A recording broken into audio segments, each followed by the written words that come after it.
પ્રકરણ 3 ની અંદર સંખ્યા સાથે રમત જે આપણા પ્રકરણની વાત કરીએ છીએ એમાં સ્વાધ્યાય 3.4 માં પ્રશ્ન 2 આપ્યો છે કે સંખ્યાના સામાન્ય અવયવો શોધો।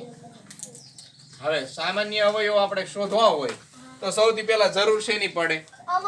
તો કે અવયવની। જે સંખ્યા આપણને આપી છે એ સંખ્યાના અવયવ તો આપણી પાસે હોવા જોઈએ ને, નહીતર આપણે સામાન્ય અવયવ કાઢવા કેમ?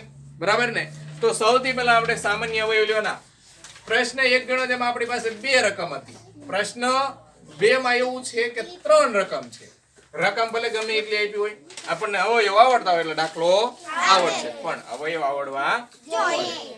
એટલે સૌથી પહેલા 5 ના અવયવો।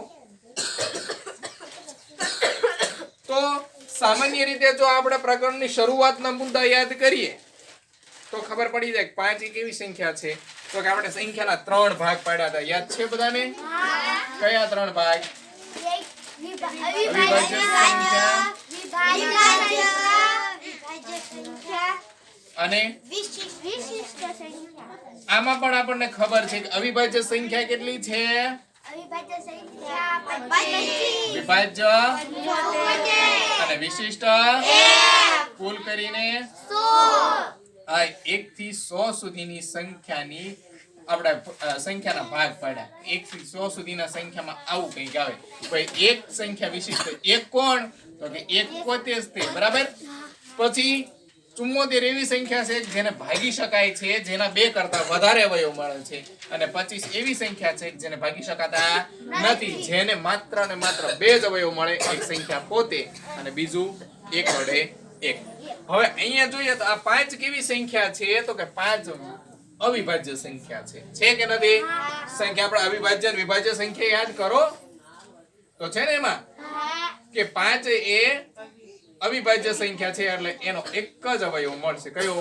1 5 5 અને 5 બસ પૂરું થઈ જાય। એટલે 5 ના અવયવો માં 2 અવયવ મળશે, એક અને બીજું 5। પૂરું થઈ ગયું। ત્યાર પછી વાત છે 15 ની। તો 15 ના અવયવો તો કે પહેલો અવયવ તો 1 15 એ 15 લઈ જ લેવાનું, એમાં કઈ પૂછવાનું થતું નથી। હવે વિચારવાનું કે 2 ના ઘડિયામાં 15 આવશે ખરા? તો કે 2 1 2 તો 2 10 એ 20 થઈ જાય। હવે 2 7 14 થાય અને 2 8 ને 16 થાય। તો ટૂંકમાં 2 કેવી સંખ્યા છે? તો કે બેકી સંખ્યા છે। અને અહીંયા આપેલી સંખ્યા 15 કેવી છે? એકી સંખ્યા છે।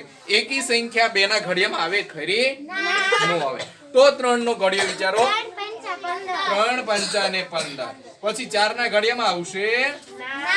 5 ના ઘડિયામાં 5 3 15, પણ એ ઓલરેડી ઉપર આવી ગયા એટલે એને આપણે લેતા નથી। એટલે અવયવ તરીકે લખો તો કઈ વાંધો નથી, પણ અવયવમાં આપણે રિવિઝન એટલે કે પુનરાવર્તન કરી શકતા નથી। એટલે 15 ના અવયવો તો કયા કયા મળશે? 15 ના અવયવો તો કે 1 3 5 15 થાય કે ના થાય? 1 3 5 15 રેડી? હવે કઈ સંખ્યા છે આપણી પાસે? 5 15 અને હવે છે આપણી પાસે 25। 25 ના અવયવો 1 25 એ 2 ના ઘડિયામાં 25 આવે તો કે ના આવે, કેમ કે 25 કેવી સંખ્યા છે? એકી સંખ્યા છે। તો એકી સંખ્યા 3 ના ઘડિયામાં વિચારો જોઈએ તો કે 3 7 21, 3 8 3 9 27 અને 27 ની વચ્ચે 25 આવે પણ આવ્યા તો ના આવ્યા, તો 3 ના ઘડિયામાં ન આવે। 2 ના ઘડિયામાં નથી આવ્યા તો 4 ના ઘડિયામાં આવશે તો કે વિચારી જોઈએ।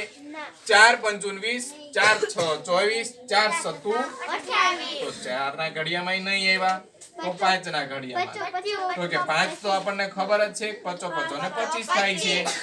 પછી 6 7 8 9 કે 10 એકે ઘડિયામાં આવતા નથી, એટલે 25 ના આપણને અવયવ મળ્યા કે 1 5 અને